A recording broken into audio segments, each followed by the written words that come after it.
Olá, meus amigos e minhas amigas da TV Mar, canal 25 da NET, emissora afiliada ao Sistema NET e que nos honram com as suas assistências, com as suas audiências, nesse encontro nosso semanal, onde eu procuro trazer pessoas interessantes, pessoas importantes, pessoas que têm o que eu chamo de densidade de informação para nos oferecer.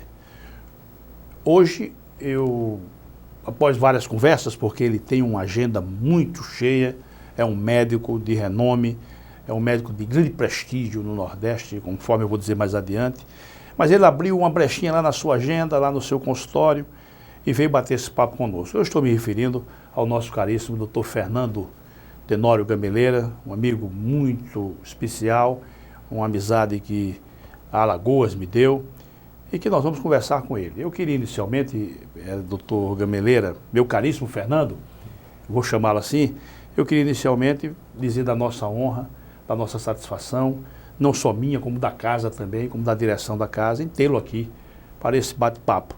E eu queria deixar logo as nossas câmeras e os nossos microfones para uma primeira saudação aos nossos telespectadores, que eu sempre costumo dizer que são os nossos telespectadores as razões maiores de nós estarmos aqui batendo esse papo. Por favor. Bom dia, Jerônimo. Para mim é um prazer e uma satisfação muito grandes poder ser entrevistado por uma pessoa tão inteligente, tão amiga quanto você, e que, quando já era um brilhante advogado, nos deu a honra de ser um colega de turma de medicina e conhecedor que eu sou de toda a sua capacidade. Eu só posso me sentir honrado em poder ser entrevistado por você. A honra é nossa. Eu reafirmo e ratifico que a honra é nossa. Mas, Fernando, eu queria inicialmente, para colocar os nossos telespectadores ao conhecimento, a sua formação médica, a formação acadêmica foi a Universidade Federal de Alagoas. Sim. Depois eu sei que você foi para a Ilha do Fundão. Você foi lá para a Universidade Federal do Rio de Janeiro. Como é que foi isso, hein? Foi uma experiência muito proveitosa. A gente fez a formação em clínica médica no Hospital Universitário do Fundão e depois fizemos a formação neurológica no Instituto de Neurologia de Olinda Couto, na Praia Vermelha, também da mesma universidade. Pertence também a... Mas, Fernando, você também teve, logo que você terminou a sua residência médica, você também teve a possibilidade de ir para a França. Sim, eu já estava tudo praticamente certo. Eu ia para Bordeaux e ia estudar as neuropatias periféricas, são as doenças dos nervos que nervam todo o corpo. Mas, por uma série de acontecimentos, eu acabei ficando aqui no Brasil e fiz a minha formação em epilepsia.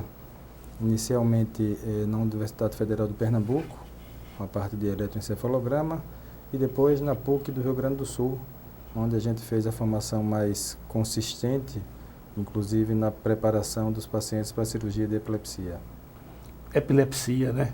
Que é a sua área de proficiência, epilepsia. É a minha área de atuação mais, digamos assim, mais aprofundada. Fernando, mas me diga uma coisa, a questão daquela chamada doença do sono, você também aborda ela com segurança, né? Sim, a gente como neurologista, e dada a prevalência tão grande dos distúrbios do sono, a gente lida muito com isso.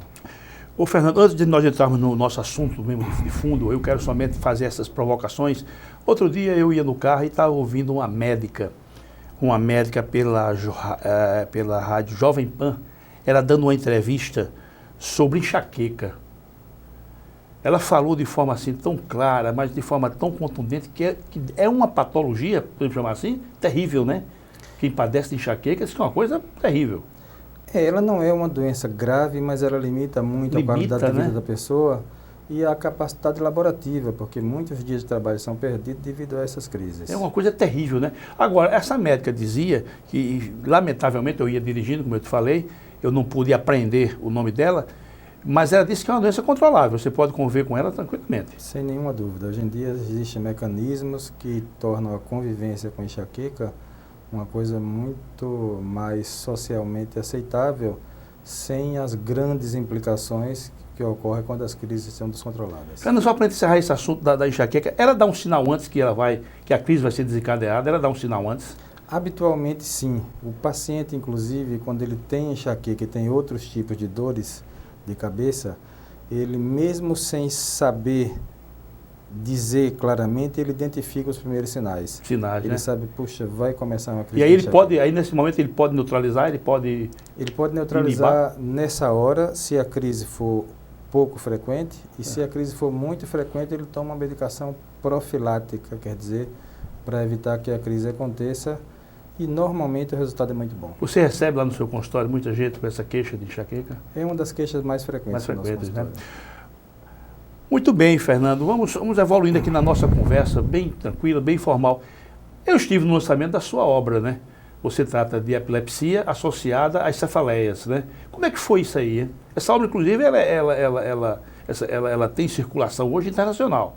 Sim, essa vontade de estudar esse assunto surgiu quando eu estava no Rio Grande do Sul, que é um centro de epilepsia muito desenvolvido. E naquela ocasião, o professor André Palmini, que era um dos que me orientavam lá, ele trazia uma experiência muito boa do Canadá sobre isso, que foi onde se começou a estudar. Mas o assunto parava por ali. E aqui no ambulatório da UFAL a gente conseguiu fazer um trabalho de muita densidade, foi publicado inicialmente na Inglaterra e depois, na forma de livro, foi publicado na Alemanha. Sobre esse tipo de assunto, mostrando que a gente pode, mesmo aqui, mesmo no lugar menos desenvolvido, fazer um estudo de boa qualidade. Essa é uma das vantagens da globalização. Quer dizer, hoje eu tenho contato com pesquisadores de todo mundo por causa da internet. A gente tem amizades que se constroem e depois a gente vai lá nos países de origem e conhece as pessoas pessoalmente. E é uma coisa muito boa porque nos ajuda muito a desenvolver o nosso meio. Fernando, só para a gente relaxar um pouco, no lançamento do livro você contou um episódio que ainda hoje, eu sozinho, quando me lembro, não posso deixar de abrir um sorriso. Você foi convidado a fazer uma palestra na China, uma espécie de bate e volta, né? Não, você vem e volta em seguida. Exatamente. Foi uma coisa muito interessante porque é um evento neurológico que houve lá na China e eles nos convidaram, mas infelizmente nós acabamos não podendo ir. Mas mostrando que isso é mais uma das vantagens da globalização. A globalização, né? A aldeia global, como chama também. Exatamente, que tem toda sorte de desvantagem, mas também tem algumas vantagens inequívocas, como nesse presente. Você não foi, né? Você não foi fazer essa palestra. Eu acabei não indo, mas, por exemplo, agora mesmo a gente está desenvolvendo um estudo em conjunto com pesquisadores da Argentina e dos Estados Unidos. E o contato inicial que a gente teve foi com um pesquisador dos Estados Unidos em São Paulo. A gente conheceu pessoalmente ele, esboçamos esse nosso projeto e estamos tocando. Quer dizer, se não fosse por essa facilidade de comunicação, seria impossível. Maravilha. Meu caríssimo Fernando, e a questão do livro? Você tem uma obra publicada, né? Uma obra, inclusive, já no circuito internacional, posso chamar assim, né? Como é que é esse negócio dessa obra? É sobre as epilepsias, elas atreladas ao fenômeno das cefaleias. Como é que foi isso? Esse foi um trabalho que nós fizemos no ambulatório do lado da UFAL, do Hospital Universitário, e deu origem à minha dissertação de mestrado. Inicialmente a gente publicou na Inglaterra, numa revista, a revista Seizure, que é a revista da Liga Europeia contra a Epilepsia. E depois a gente publicou em forma de livro na Alemanha. Foi uma coisa que teve uma repercussão importante e mostra que a gente pode fazer um trabalho de boa qualidade mesmo nos lugares menos desenvolvidos, como é o nosso caso. E uma vez mais, as facilidades de comunicação que advêm da globalização é que permite que a gente possa fazer um trabalho desse tipo e difundir para o mundo inteiro. Agora, Fernando, me diga uma coisa. Eu estive no lançamento do seu livro, uma festa bonita, elegante, uma festa onde havia somente o que se chama da intelectualidade da medicina. Eu acho que o único penetra que tinha ali era eu. Fui pela nossa amizade, pelo respeito que eu te tenho, pela consideração. Agora eu pergunto, por que essa obra não foi inicialmente publicada aqui no nosso país? Como a gente vive no lugar menos desenvolvido, e aqui no Brasil se sabe que Alagoas é menos desenvolvido, as pessoas dos lugares com maior desenvolvimento têm uma certa dificuldade em aceitar algumas ideias quando elas vêm desses locais. E inicialmente a gente tentou publicar numa revista, também de grande repercussão, de São Paulo, e o trabalho foi recusado. Ele foi recusado e eles condicionaram a publicação a gente tirar praticamente todos os aspectos inovadores que nós propunhamos. E eu, obviamente, não aceitei. E aí eu decidi submeter a uma revista de maior peso ainda, uma revista da Inglaterra, e o trabalho foi de pronto aceito. E um belo dia eu estava em casa e recebi um e-mail dessa editora Lambert, da Alemanha, me convidando para publicar o trabalho em forma de livro. Eu inicialmente achei até que se tratava de um trote, de uma brincadeira de alguém. É coisa do nosso país também, nessas brincadeiras. Né? Isso, e aí depois eu chequei, era verdade, e a publicação se fez em pouco tempo. Com uma objetividade muito grande, e os conceitos e as mudanças que nós propomos naquele trabalho estão sendo objeto de discussão. Quantos exemplares inicialmente, Fernando? A gente não sabe porque ele é impresso sob demanda. Por exemplo, você compra ele aqui no Brasil ou pelo site da editora ou pelo site da Amazon. Então você pede e hoje a tecnologia não se faz mais estoque. Você, quando pede, eles imprimem e mandam na hora. Então a gente não tem controle sobre isso. Fernando, vamos entrar agora no assunto foi o assunto que eu coloquei em evidência para fazer o convite aqui a você. E eu começo te dizendo uma coisa, só para a gente entrar na informação. Eu li uma obra uns anos atrás de Olavo Bilac. Né? Olavo Bilac foi articulista do Jornal do Comércio do Rio de Janeiro no final do século XIX e começo do século XX. Ele era o que se chama de um homem que apurava os fatos do cotidiano. E numa das suas matérias, ele relatava um fato seguinte. Eu estou fazendo essa digressão para a gente chegar no que é importante. Ele falava que no Brasil as coisas acontecem muito devagar. Então naquele seu artigo, que era de 1902 ou 1903, ele se referia a uma pessoa, a um cidadão, que já em 1802 ou 1803 falava da importância da educação das crianças. Então ele, 100 anos depois, ele se referia a essa ausência dessa importantização dos nossos gestores para a educação das crianças. Então, no Brasil é tudo muito lento, muito devagar, coisas óbvias, a meu modo de entender, acontecem de forma modorrenta, eu diria até tratada de forma irresponsável. Aí vamos ao nosso assunto, a saúde pública no Brasil. Só para a gente entrar nesse assunto, como é que você vê hoje isso? Tão atual quanto o que Olavo Bilac dizia, porque o que o Brasil faz não só na saúde pública, mas em todas as áreas, ainda é inibir muito a inovação do conhecimento. Quer dizer, o Brasil só valoriza aquelas coisas cartesianas. O Einstein dizia que mais importante do que o conhecimento é a capacidade de imaginar as soluções para as coisas. Tanto é que ele imaginou as ondas gravitacionais há 100 anos e agora se revelaram exatamente como uma coisa que realmente existia. Os países desenvolvidos, particularmente os Estados Unidos, todos têm essa ideia de apoiar os talentos, de desenvolver as pessoas que mostram algum potencial para isso. E o Brasil, ao contrário, as pessoas que têm algum tipo de capacidade maior do que a média, elas são quase que criminalizadas, porque parece que é uma usurpação do direito dos outros. E essas pessoas precisam ter uma chance de propor as soluções. Por exemplo, no Rio de Janeiro tem a Fiocruz. Eu tenho alguns colegas que são pesquisadores da Fiocruz. Eles não têm o estímulo necessário a propor as soluções que eles podiam propor, porque é tudo feito de uma maneira muito burocratizada, como de resto é toda a nossa sociedade. Por isso que, mesmo se antevendo que ia haver uma tragédia na saúde pública provocada pelo Aedes aegypti, o Brasil esperou que a tragédia acontecesse para tentar propor as soluções. Eu vou querer aprofundar esse assunto com você. Agora me diga uma coisa, sabe o que achou da burocratização? Me diga uma coisa, entra governo e sai governo e a sistemática é a mesma, a dinâmica é a mesma, porque podia dizer assim, bom, no governo Fernando Henrique Cardoso, a diretriz era de maior flexibilização, de maior liberdade. Já no governo do PT, houve um engessamento. Isso é um fato normal, essa burocratização? Infelizmente, no governo do Fernando Henrique Cardoso já havia muita burocracia e muita mediocridade, mas o governo do PT se superou de uma maneira absolutamente inacreditável. Hoje nós temos uma sociedade que é feita para não caminhar. É uma sociedade que não estimula o desenvolvimento de soluções. É uma sociedade que acha que o politicamente correto é você ser medíocre, e por isso que é uma sociedade que engessou o país, que é uma sociedade não, que é um governo que engessou o país. Então nós precisamos nos libertar disso. Não é para criar pessoas como super pessoas, não é isso. Mas é deixar que as pessoas que têm o potencial possam desenvolver esse potencial em prol da sociedade. E eu volto a dar o exemplo da questão da saúde pública. Nós não temos nenhum núcleo hoje no Brasil que esteja preparado para dar as respostas que o país precisa. Mas, Fernando, nós temos grandes cientistas, nós temos grandes pesquisadores, nós temos grandes profissionais.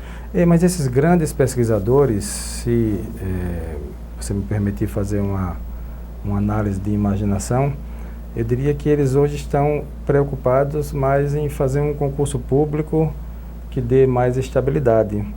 Porque no desenvolvimento propriamente dito das áreas de atuação dele, eles não têm estímulo nenhum, nem têm segurança, inclusive financeira. Por exemplo, nós temos aqui na UFAL, eu sempre cito esse grupo, um grupo de biólogos que desenvolve a parte de biologia molecular, que é o futuro da biologia e já é o presente, que tem uma plena condição de desenvolver muitas coisas boas para a nossa saúde pública. O SUS de Alagoas simplesmente ignora esse grupo. Então, a gente tem inclusive uma parceria com eles no desenvolvimento de algumas soluções para as epilepsias, mas quando a gente faz uma coisa, faz e publica no exterior. A gente não faz uma coisa dirigida às nossas necessidades locais, porque a impressão que se tem é que isso não é politicamente correto. Aliás, tem um conceito interessante em saúde pública no Brasil, que são as doenças politicamente corretas e as politicamente incorretas. Por exemplo, AIDS é a doença mais politicamente correta que existe. Por isso que os recursos para tratar a AIDS não faltam. Mas se você pegar, por exemplo, doenças neurodegenerativas, doença de Parkinson, ELA, doença de Alzheimer, etc., elas são vistas como doenças que consomem muitos recursos para poucas pessoas. Então são consideradas politicamente incorretas, mesmo que ninguém tenha dúvida de que elas são as doenças que vão dar maior trabalho no futuro, que a população está envelhecendo.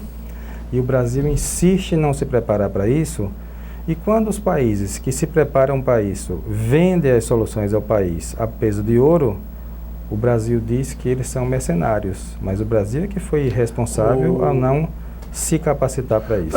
E qual seria a solução? Porque o quadro que você tracejou aí é um quadro realmente que merece todo o cuidado, toda a atenção. Mas qual seria a solução? Investir maciçamente os recursos nos pesquisadores que têm condições de dar essa resposta. Nós temos pesquisadores muito bons. Outro dia eu conversei com um grupo jovem de biólogos também da Unicamp. A Unicamp é uma das melhores universidades do país. E a maioria deles me dizia que ficava meio frustrada porque sabia que não ia ter estímulo, por exemplo, para desenvolver uma empresa de biotecnologia. Eles iam acabar voltando para a sala de aula. Não estou desmerecendo a sala de aula, mas precisa de bons professores, mas precisa também de bons pesquisadores. Por exemplo, nós, um mês e pouco atrás, mandamos um material genético de uma paciente nossa para a Coreia do Sul, porque a análise genética não era feita aqui. Mas aqui nós temos tecnologia para fazer essa análise? Claro que temos, mas não temos estímulo, porque demanda recurso financeiro. Podia ser feito até aqui em Alagoas, mas mandamos para a Coreia do Sul. E quando fomos mandar para a Coreia do Sul o material genético, nós enfrentamos uma burocracia que demorou mais de um mês, porque o governo brasileiro considera mandar o material genético para ser examinado no exterior como exportação de produto biológico. Você veja que coisa maluca. Eu vou mandar um material para um centro de pesquisa no exterior que faz o que nós poderíamos fazer aqui, não fazemos, e eu enfrento toda a burocracia como se eu fosse um exportador de produto biológico. Pelo amor de Deus. Não dá para acreditar nisso. Eu digo isso com toda a segurança porque eu passei por isso recentemente.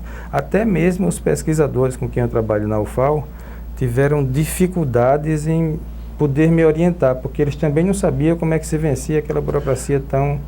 Fernando, você me perdoe se eu estiver cometendo alguma indelicadeza, mas eu acho, a impressão que eu tenho é que os postos relevantes na área de saúde não são ocupados por pessoas que tenham mérito. Porque quando a pessoa tem mérito, ela consegue ter esse engajamento com a dinâmica, com a perspectiva, no caso da saúde, e consegue ver com maior clareza. O que é que você acha disso? Estou dizendo alguma bobagem? De forma alguma, eu vou só dar um exemplo para responder. A gente fala muito hoje da síndrome de Guillain-Barré, que é uma doença neurológica... Ligada ao chikungunya, né? Está ligada ao chikungunya, zika e a várias outras doenças virais.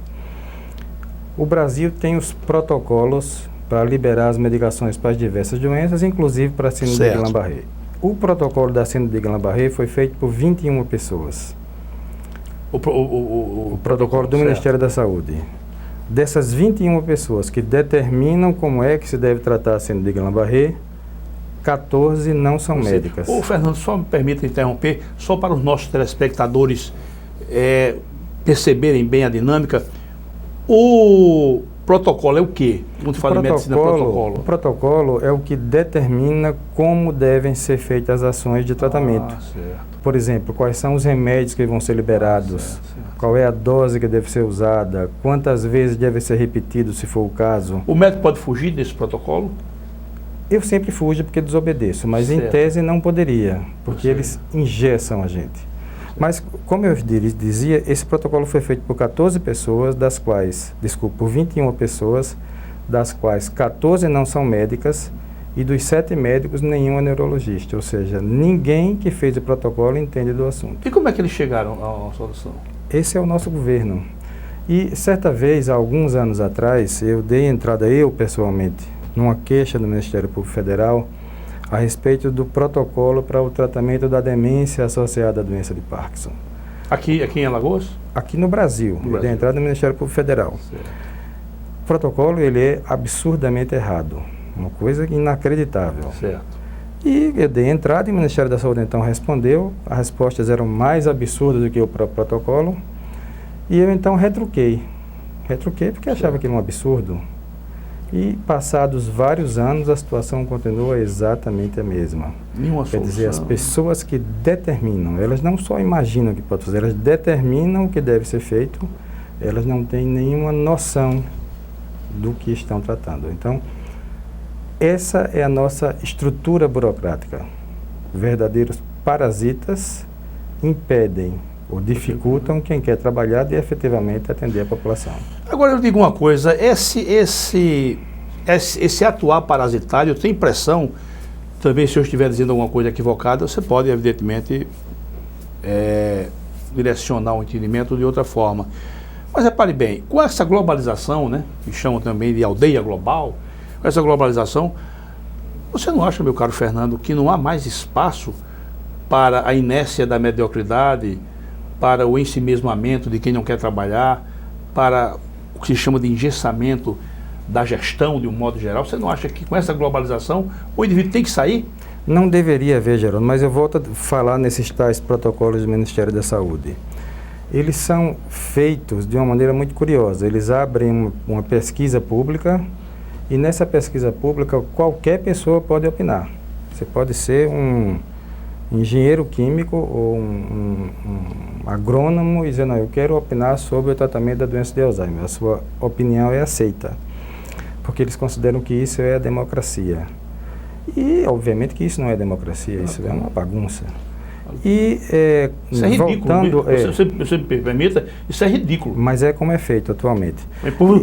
Você chamar, por exemplo, um indivíduo versado em ciências contábeis... Ele pode dar opinião. Para dar opinião sobre... A opinião dele é aceita. Não quer dizer que vai ser decidido por aquela, mas é aceita para análise. E, então, nesses erros da doença de Parkinson, por exemplo, da demência da doença de Parkinson, eu quis saber quem eram as pessoas que faziam o protocolo. E o Ministério da Saúde respondeu oficialmente, eu tenho tudo isso guardado em casa. Você está documentado, né? Documentado. Respondeu que esses protocolos eram feitos pelos melhores especialistas. E eu fiz a pergunta óbvia, então diga o nome desses especialistas. O Ministério não disse. Então, é uma coisa assim que parece que eles têm o direito de fazer qualquer coisa. Eles não se importam que uma família que tem uma pessoa que tem uma demência, que já é uma situação extremamente grave, tem o direito de ter o tratamento mais adequado. Eles simplesmente sonegam essas informações e fica o dito pelo não dito.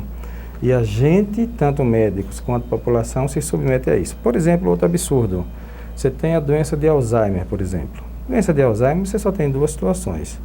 ou você morreu, ou você continua com a doença de Alzheimer, porque ela não é curável. Mesmo assim, o protocolo do Ministério da Saúde diz que a cada 3 meses você tem que renovar o protocolo. Para nada. Porque, obviamente, que a pessoa continua com a doença de Alzheimer. É óbvio, né? Ou a pessoa, como você disse, ou a pessoa deixou de existir e aí não tem mais a doença, ou a pessoa continua existindo e continua com a doença. Exatamente. Esclerose múltipla. Essa é uma situação emblemática aqui em Alagoas, porque existe vários pacientes que não têm esclerose múltipla que estão tomando a medicação para esclerose múltipla com todos os riscos que advêm do uso dessa medicação. E esses profissionais que prescrevem de forma inadequada, eles submetem ao que seria a junta médica lá da Farmex para poder pegar essa medicação. E apesar dele seguir toda a burocracia, a pessoa que faz a análise final não entende nada do assunto e deixa passar esses erros graves. Quer dizer, uma burocracia tão grande assim, que é vendida à população como se fosse uma segurança de que vai ser analisado, na verdade, não analisa nada. É somente burocracia realmente. Fernando, vamos fazer um intervalo, mas voltamos em seguida com temas momentosos e eu quero lhe provocar nesse sentido. Mas antes de encerrar, eu queria dizer que já está no momento, o Ministério Público vai chegar ao conhecimento do Ministério Público essa conversa nossa, e da Defensoria Pública também, e aí eu vou aguardar, honestamente, eu tenho autoridade para dizer isso, tenho credibilidade para dizer isso, eu vou aguardar uma manifestação do Ministério Público. Tenho grandes amigos, Sérgio é meu amigo pessoal, não é? Tem lá a nossa norma na Defensoria Pública, Ricardo. Eu quero perceber, e com certeza vai ocorrer, a manifestação dos senhores e das senhoras. Vamos ouvir o nosso Fernando Gameleira, não custa nada, vamos ouvi-lo e vamos tomar providência. Senhores telespectadores e senhoras telespectadoras, meus caríssimos amigos, vocês que são as motivações maiores dessa conversa, não saiam daí, nos aguardem, porque nós voltamos rapidamente. Até daqui a pouco.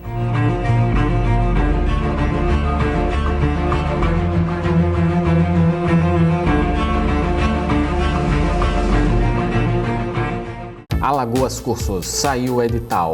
INSS 950 vagas. Turma Resolução de Questões CESP-UNB. Aulas nos finais de semana. Início 5 de março. E também PBC, Preparatório Básico para Concursos. Início 7 de março.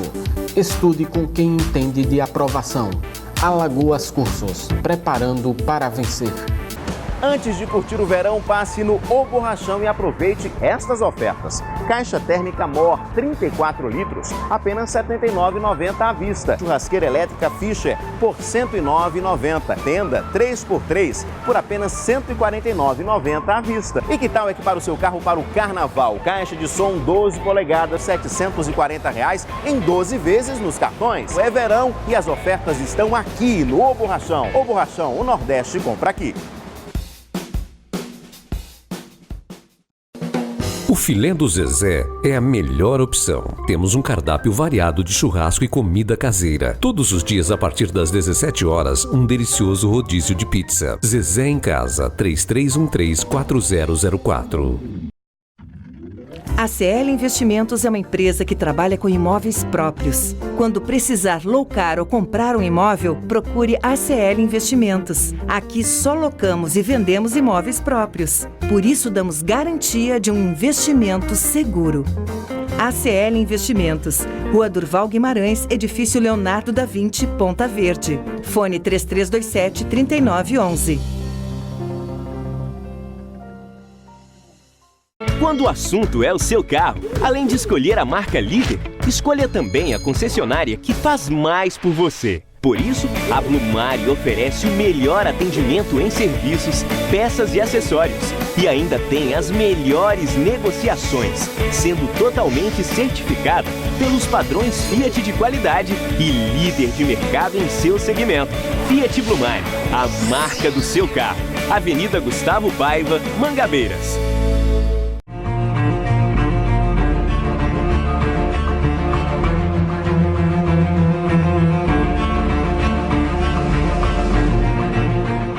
Retornando, meus amigos e minhas amigas, nessa conversa agradável, nessa conversa ungida por um aspecto científico considerável com o nosso caríssimo doutor Fernando Tenório Gameleira, que nos honra com a sua presença aqui na TV Mar, Canal 25, no programa Momento Jurídico. E eu pergunto logo a você, meu caro Fernando, o Brasil hoje ele detém uma tecnologia que não faz vergonha, que não deixa ele em uma condição acanhada diante de qualquer outro país. Nós temos uma grande tecnologia na área médica. Aí eu lhe pergunto, por que essa contradição em ainda termos uma tecnologia de ponta e termos doenças, né, que não tem mais razão de ser? E me permita você, meu caríssimo Fernando e meus caríssimos telespectadores, no final da década de 90, isso me deixou envergonhado aqui para nós. No final da década de 90, um grande astro da música internacional, chamado Elton John, estava fazendo um circuito aqui pela América Latina. E como eu gosto, né, é um artista que existe no meu gosto, eu estava esperando a vinda dele ao Brasil. E quando foi naqueles dias, apareceu um surto de cólera. E ele lá, imediatamente, da Argentina, ele não veio para o Brasil. Aquilo me deixou envergonhado. Pelo amor de Deus, os shows tudo pronto, ingresso comprado, etc, etc, etc. E eu então fui fazer uma pesquisa imediatamente sobre essa doença. É o cólera, né? O cólera. Né? Então, para a tristeza minha maior, nas minhas pesquisas rápidas ali, eu vim saber que o último surto de cólera aconteceu no porto da Alemanha, né? No porto de Hamburgo, em 1891. Repare, isso foi no final de 90 aqui, acho que 98, 99. E o último surto do cólera no porto de Hamburgo foi em 1891. Não é triste isso? Como é que você vê essa contradição? Grande tecnologia apurada, tecnologia de ponta e doenças que não tinham mais razão de existir. Como é que você vê isso? Na verdade, a maneira de prevenir a maior parte desses tipos de agravos, das chamadas doenças tropicais, se dá através de ações não médicas. Então, ações de saneamento, de educação do povo, poderiam, por exemplo, ter erradicado o cólera. Educação do povo, né? Exatamente, a esquistossomose. E coisa simples, não é, Fernando? Isso, a esquistossomose maçônica, ela só existe em lugares muito atrasados. E, infelizmente, aqui no Brasil, Alagoas é campeã de esquistossomose. Inclusive das formas neurológicas da esquistossomose, que são formas gravíssimas, que demandam recursos muito sofisticados. Mas, puxa vida, bastaria saneamento básico. Então, nós estamos muito aquém do mínimo aceitável para o estágio de desenvolvimento tecnológico da humanidade atual. Isso seria muito simples de resolver. Isso não demanda progresso da medicina. Isso demanda apenas uma sociedade minimamente civilizada, que nós, infelizmente, ainda não temos. Você acha deixa eu pegar só aqui um segmento, você acha que a singela educação do povo, a singela educação, só isso, apontar, olha, não pode fazer isso, você acha que muitas doenças seriam erradicadas? Isso aliado à oferta de serviços básicos. Por exemplo, não adianta tentar educar o povo para usar adequadamente instalações sanitárias se a pessoa não tem acesso a essas instalações. Mas quando a pessoa não tem educação e você oferta, aconteceu o que nós sabíamos quando éramos estudantes, que as privadas ofertadas às pessoas da zona rural era transformada em galinheiros, porque as pessoas não sabiam nem como usar uma privada. Me diga uma coisa, por exemplo, o caso desse vírus, o Zika, né? O Zika. O caso do Zika, por exemplo, se dissesse às pessoas, olha, vocês não podem deixar que a água seja acomodada, só isso já não resolveria grande parte do problema, não, Fernando? Sem dúvida, mas aliado a isso, dada a complexidade da nossa sociedade, precisam se desenvolver medidas tecnológicas. Por exemplo, esse mosquito transgênico parece realmente ser uma solução bem interessante. Porque eu, particularmente, eu fico imaginando o quanto seria difícil erradicar de vez esse mosquito que já foi incorporado à nossa sociedade. Esse mosquito já se urbanizou. E quando isso acontece, ele adquire umas mudanças de comportamento que tornam ainda mais difícil a erradicação dele. Então, A gente precisa, ao lado dessas medidas simples, que resolveriam a imensa maioria dos problemas, dar seguimento ao desenvolvimento de medidas tecnológicas, quanto mosquito transgênico, vacinas específicas para todos os tipos de Vacina não temos ainda, né? Não temos ainda, mas temos uma coisa curiosíssima, pelo menos foi o que foi denunciado na imprensa, que o Brasil está dificultando o envio do material genético dos pacientes que sofreram com a Zika para o exterior, porque eles acham que isso é entregar o nosso patrimônio Fernando, genético. quando você fala o Brasil, quem é o Brasil? O Brasil são as autoridades sanitárias e as autoridades alfandegárias. Se você quiser hoje pegar uma pessoa que teve Zika ou uma criança que tem microcefalia e você quiser mandar o material para o exterior, você não vai conseguir mandar, porque eles acham que esse material tem que ser estudado aqui, mas com o detalhe de que aqui não é estudado. Então, a gente fica numa situação em que o mundo inteiro acha que a gente está mentalmente perturbado. O ministro da Saúde tem competência para fazer essa liberalização? É evidente que não. Quer dizer, como cargo eu não sei, mas como pessoa, com as declarações de que ele já deu, a gente já viu que ele é uma pessoa completamente despreparada, como de resto é todo o Ministério da Saúde. Então a gente fica numa situação que a gente tem recursos, temos cientistas com toda a capacidade de comandar o Ministério, de fazer as mudanças necessárias, mas que não tem poder para isso. E voltando ao caso específico dessa grave pandemia do Zika... É uma pandemia já mesmo. Nós não mandamos para o exterior esse material para análise, nem desenvolvemos aqui. Então, como é que você vai ter soluções para isso? O Fernando, só para a gente, antes de entrar no outro assunto, eu quero aprofundar. Você acha uma vacina demora 3 anos para chegar ao resultado final? As pesquisas na área de saúde, elas são muito complicadas realmente pelos aspectos epidemiológicos. Por exemplo, você pode desenvolver uma vacina que até seja eficaz, mas que tenha muitos efeitos colaterais. Por exemplo, algumas vacinas dão muitas reações neurológicas colaterais, algumas graves e até letais. Então, é preciso ter esse cuidado. Agora, quando se trata de uma pandemia, várias dessas etapas são suprimidas, mesmo com alguns riscos.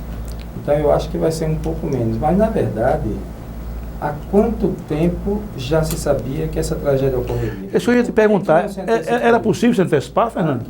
Claro que era, porque esse vírus do Zika ele já é conhecido, por exemplo, desde a década de 50. Sim, mas com esses desdobramentos? Não com esses desdobramentos, mas se sabia que o Aedes aegypti era o vetor. Se sabia que ele era o vetor, e se fez a Copa do Mundo no Brasil, e se trouxe um monte de gente da África, por exemplo, se sabia que era óbvio que o risco era grande de que houvesse uma disseminação. Então, era para ter se antecipado. Por exemplo, por que é que os Estados Unidos, que são um país com um risco de desenvolvimento de epidemia muito pequeno, estão mais preocupados do que o governo brasileiro? Porque lá eles se antevêm.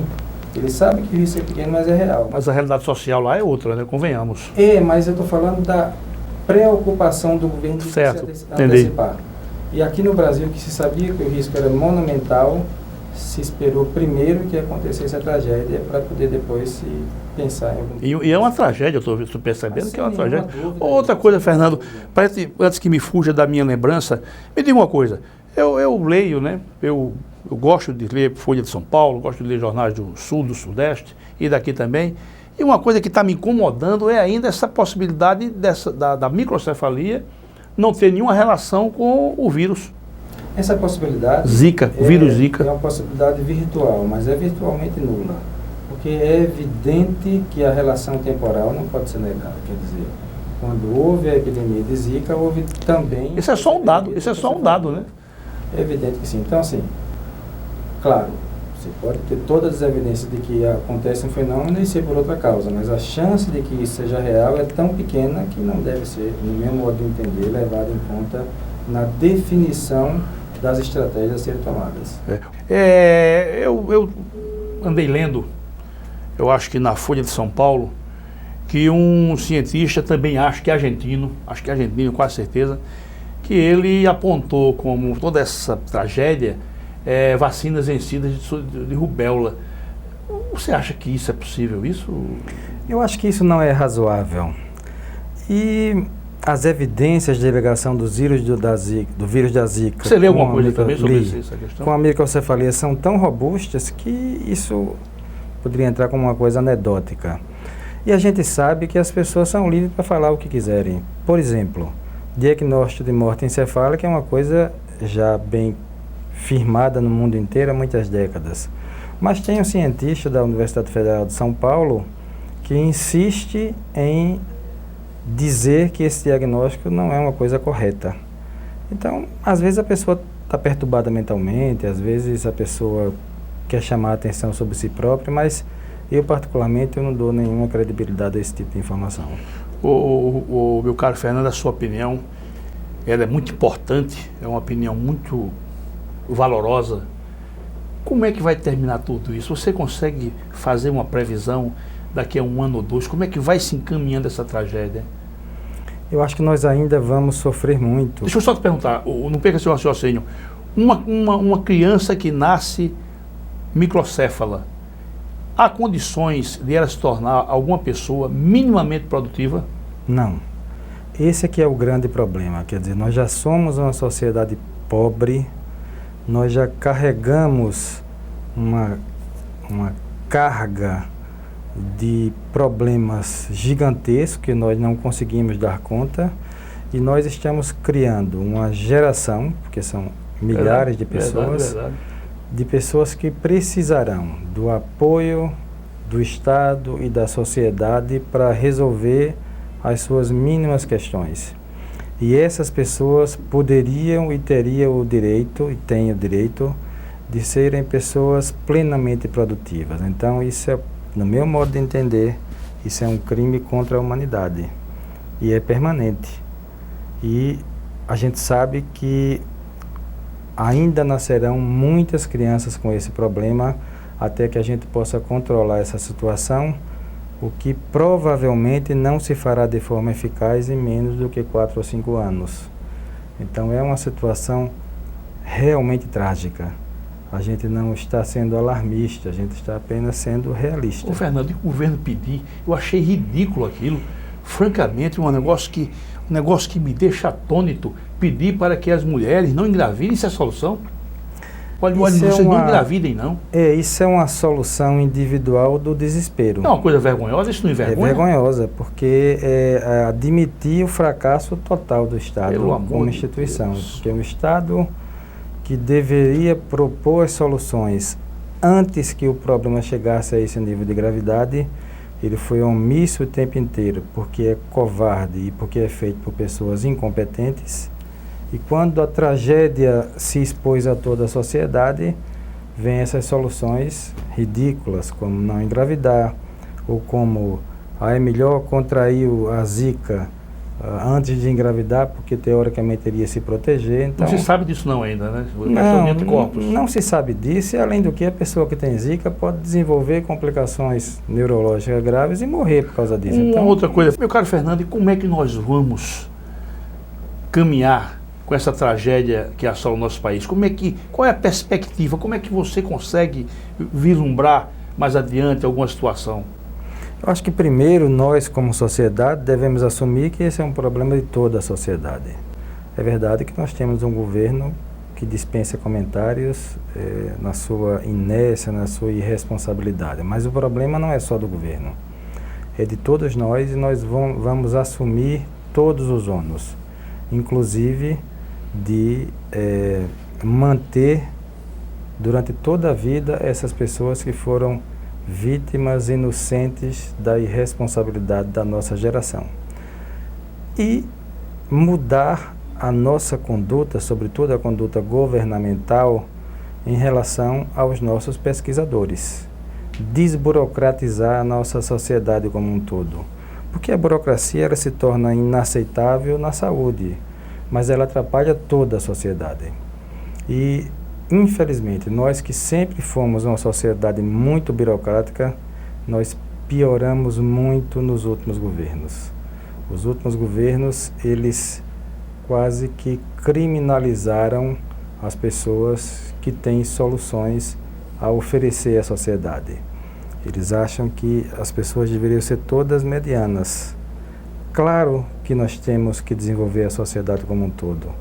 Nós não propomos aqui criar castas de pessoas especiais. O que nós propomos é que as pessoas que têm maior potencial possam desenvolver esse potencial em prol de toda a coletividade. Fernando, eu soube que na Colômbia o quadro ainda é mais trágico do que aqui no Brasil. Você soube disso, não, né? Não, eu não tive essa informação, mas eu não duvido, porque infelizmente esse grande problema atinge toda a América Latina e a África. Quer dizer, as regiões mais pobres do mundo estão ficando mais pobres ainda por causa disso. Fernando, aproveitando toda essa análise que você fez, uma análise inclusive bastante séria e proficiente, eu lhe pergunto, você não acha que certos cargos ou certos segmentos da gestão pública deveria ser ocupada a gestão só por pessoas de mérito? Por exemplo, saúde, não tem como você negociar, não tem como você partidarizar isso. Saúde tem que ser um cientista, um indivíduo voltado para a área de saúde. Eu vi aqui, Fernanda, que me permita, graças a Deus que isso não foi em Alagoas, graças a Deus, eu soube que isso aconteceu aqui no vizinho estado Sergipe. O secretário de saúde de um município era um indivíduo formado em ciências contábeis, repare. Com toda honestidade, não parece um contrassenso? É verdade, e nós precisamos dizer que o próprio Estado tem que fortalecer as suas instituições. Eu não proponho privatizar a saúde, ao contrário. Eu acho que a saúde, segurança e educação devem ser marcantemente estatais. Mas, por exemplo, pegar as instituições como as universidades públicas, como a Fiocruz, como o Instituto Butantan, e injetar maciçamente recursos para que eles possam realmente desenvolver toda a sua potencialidade. Sem fazer isso, Jerônimo, é apenas proselitismo. E é muito caro isso, Fernando? Pesquisa é muito caro? Jerônimo, pesquisa é cara, mas ela dá a resposta. Certo. Dá a resposta inclusive financeira, porque além de resolver os problemas brasileiros, nós poderíamos exportar essas soluções. Fernando, essa questão aí eu quero lhe provocar nesse sentido, essa questão da Petrobras, Lava Jato. Se pegasse boa parte desse dinheiro e direcionasse para as pesquisas, não conseguiria fazer muita coisa? A Lava Jato, ela para mim é como a física do Einstein. Ela lida com números tão grandes que a gente não consegue imaginar. Então, ontem eu vi o cara, é 1/bilionésima parte do átomo. A Petrobras lida com tantos bilhões que outro dia eu vi uma pessoa dizendo, não, isso aqui foi só 10 milhões. 10 milhões para mim é uma quantidade de dinheiro tão grande que eu tenho dificuldade de imaginar. 10 milhões dá para fazer uma pesquisazinha? Coisinha? Dá, claro que dá, mas para a Petrobras é um troco. Então, claro que se esses recursos que foram roubados e talvez continuem sendo da Petrobras fossem utilizados na pesquisa, daria um resultado completamente diferente. Mas eu não queria assim criar uma coisa do bem e do mal. A Petrobras é um caso de polícia realmente, infelizmente, e de justiça, e a justiça está dando a resposta adequada. Não, mas essa disfarçatez, eu estou dizendo aqui, estou falando como cidadão, não é? Essa disfarçatez com a saúde pública, isso é cadeia também. Isso é cadeia, aliás. Eu vi um pronunciamento do presidente, já faleceu, Ronald Reagan, onde ele disse que é preciso nós nos conscientizarmos de que o governo ele deve atender a sociedade. Ele não deve dirigir a sociedade, nós é que devemos dirigir, e era por isso que a Constituição dos Estados Unidos ela é tão forte, né? Aqui o governo impõe de cima para baixo, né, essas políticas equivocadas, e eu não sei como é que vai terminar tudo. E voltando aos Estados Unidos, eu não tenho nenhuma pretensão de defender a sociedade americana, mas eles têm alguns méritos que são inegáveis. Por exemplo, a Constituição deles é curta. Então, curta quer dizer desburocratizada. Se é boa ou se é ruim é outra história, mas você não pode ter uma Constituição que tem não sei quantos mil desdobramentos, dando margem às diversas interpretações. Porque aí você paralisa a sociedade. A sociedade burocratizada como a brasileira, ela é essencialmente uma sociedade que não vai a lugar nenhum. Ela é paralisada tanto fisicamente quanto simbolicamente. E colocar a nossa sociedade para andar, para gerir bem os nossos recursos naturais, é a chave para que nós alcancemos o desenvolvimento. Fernando, só retomando aquele assunto ainda dessa tragédia, eu vi que a nossa líder maior, a senhora Dilma Rousseff, ela parece que está para firmar um protocolo com o presidente dos Estados Unidos, o presidente Obama. Você viu alguma coisa nesse sentido? Eu vi e acho que é uma coisa louvável. E resultado a curto espaço, vamos ter algum? Já deveria ter feito isso. Eu vou dar um exemplo a mais do que é a nossa burocracia, Jerônimo. A gente lida com pacientes, por exemplo, que quando estão bem controlados, vêm uma vez por ano à consulta. Mas eles têm que pegar a receita mensalmente. Então, quase todos os grandes hospitais brasileiros, eles têm um ambulatório exclusivo para repetir as receitas. Esse ambulatório não atende nenhuma pessoa. Esse ambulatório é feito somente para atender o monstro da burocracia. Quer dizer, nós já não temos recursos para atender a nossa população e nós vamos desviar obrigatoriamente esses recursos para atender os parasitas que determinaram isso. E por que a sociedade não se rebela contra isso? Para fazer um relatório? Não, para repetir as receitas. Fulano tem epilepsia, toma fenobarbital. Certo. Uma vez por noite e está bem controlado. Certo. E eu digo a fulano, você vem para mim daqui a 1 ano. Mas fulano tem que ir a uma consulta mensal para pegar a receita. Porque se a receita não for repetida mensalmente, ele não pega o remédio nem compra na farmácia. Ora... Isso é determinação de quem, Fernando? Do mais imbecil dos sujeitos, que eu não sei quem é. Mas foi um imbecil que determinou e uma série de imbecis que continuam cumprindo isso. Certo. E nós como médicos... Isso é federal ou estadual? Isso é federal. Federal. Nós como médicos não temos opção. Então, a gente tem um problema específico no ambulatório de epilepsia do Hospital Universitário, que são os pacientes que não conseguem pegar a receita. E ao não conseguir pegar a receita, porque não há como ofertar esse trabalho para todo mundo, eles também não pegam os remédios, descompensam a epilepsia e alguns morrem por causa disso. Aí eu pergunto, se a pessoa que morre disso é um assassinato, quem é o assassino? É o Estado brasileiro. Ô Fernando, eu já fico desconfiado, eu moro no Brasil, eu fico desconfiado. Será que essa exigência de se repetir a receita mensal não será para inibir uma pequena safadezinha não já por trás? Mas eu já fico desconfiado. Mas na verdade não inibe, Gerônimo, porque ninguém controla essas receitas. O volume é tão gigantesco que não tem uma pessoa que consiga fazer lá uma auditoria daquilo. Primeiro porque não precisa. Por exemplo, nos países desenvolvidos isso é feito online e o Brasil tem tecnologia para isso. Eu prescrevo, fulano de tal, vai tomar fenobarbital por 1 ano. Aqui ele entra na rede e quando ele for à farmácia, o cara vai ver que ele já comprou uma caixa semana passada e que dá para ele usar até X dias. Ele não precisa atrapalhar o trabalho do médico, porque quando você vai ao médico, você vê um médico de cabeça baixa só escrevendo, aí você diz, o médico nem olhou para minha cara. Mas ele não olhou para sua cara porque ele tem que atender o criminoso que determinou aquela regra. Porque se ele não atender aquilo, a pessoa não consegue pegar o remédio. E essa informação via online, tudo isso não é tecnologia de ponta, não? Não, Gerônimo, isso aí basta que a pessoa tenha um mínimo de respeito pelo outro. Não precisa nem ter bom senso, porque isso não requer nem inteligência. Verdade. É só você ter respeito. Não, puxa vida, a pessoa é pobrezinha, ela vai a pé para o hospital só para pegar a receita. Isso é um deboche. Isso não é uma coisa entristecedora. Ô Fernando, eu queria que você fizesse também um comentário muito importante para mim e para os nossos telespectadores, uma consideração sua sobre a formação dos nossos médicos. Os nossos médicos, eles podem ter formação para lidar com alta tecnologia, como para lidar com doenças da pobreza. Como é que você vê isso? As doenças da pobreza também são complexas. Eu falava para você em off de um paciente meu que tem uma epilepsia rara, que manifesta por dores na mão, e nós usamos todos os recursos, ressonância magnética, descobrimos o que parecia ser um tumor, e quando ele foi operado era na verdade um cisticerco, quer dizer, um produto de uma verminose que é oriunda da carne de porco quando o porco não é criado em condições sanitárias adequadas. Quer dizer, uma coisa que é uma doença da pobreza, ela, para ser bem tratada, demanda recursos tão sofisticados quanto uma doença que vem a ter o Barack Obama.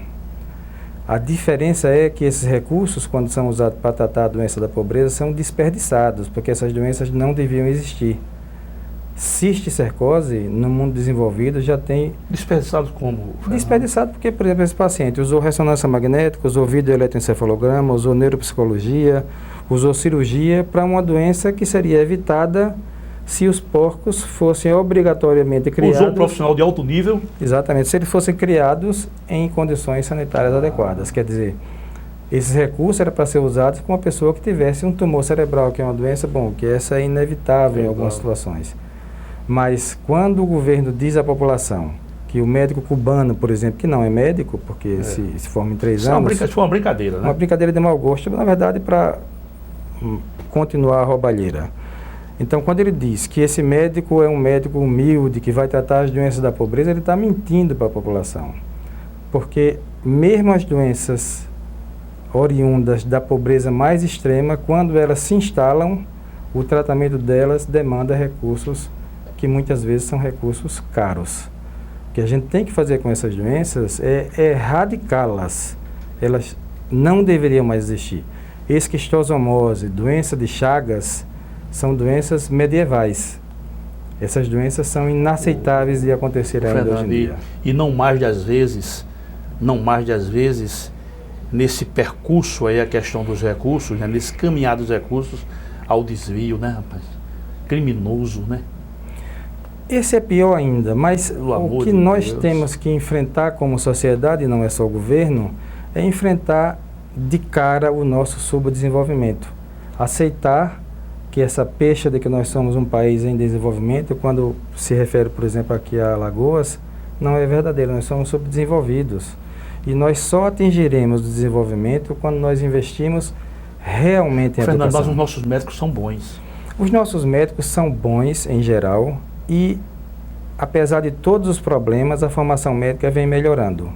Nós temos que admitir isso. No tempo que eu me formei, eu recebi uma formação. Quem se forma hoje tem uma chance melhor do que a que eu tive.